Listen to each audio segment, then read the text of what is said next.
The best inflation print in 6 years is already wrong. The June CPI inflation reading came out much lower than expectations, ice cold in fact. 3.5% compared to 3.8% estimated and 4.2% from the month before.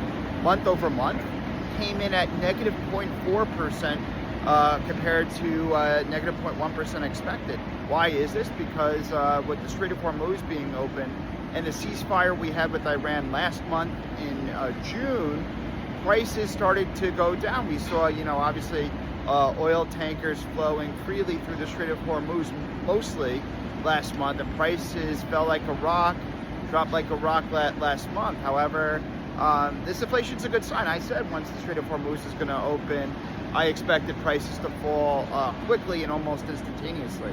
That's exactly what happened, because we don't have structural inflation anymore, in my opinion, because of AI. But right in the beginning of this month, in July, just last week, we saw tensions flare up again with Iran and the Middle East, with the Strait of Hormuz now effectively being closed. We saw a strike, military strikes for the last 3 nights. So the good inflation we saw for June probably won't materialize for July. So the June inflation is likely just a photograph of the actual reality. The current situation, we already saw oil shoot up about 10%, one of the biggest gains we've seen in the last few years in just a day, because of the renewed tensions. So that'll likely hit the July inflation reports.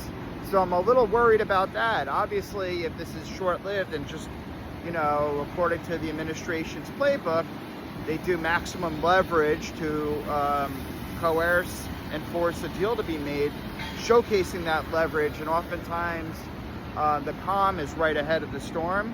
We'll see if that happens. That sort of was the case in other negotiations. The jury will be out. I'm a little skeptical because it doesn't seem like both sides will ever agree to the terms.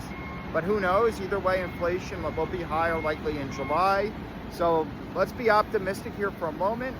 But additionally, we had Kevin Warsh, the new Fed chair, testifying on Capitol Hill, saying, AI investment, he thinks it'll be a huge boom for the economy, and soon it won't be called AI investment anymore, just investment.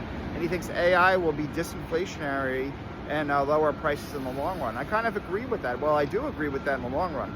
In the short run, though, as we build out the hardware, the infrastructure, the data centers, the power demands, the chips, that's inflationary in the short term, especially with these supply constraints.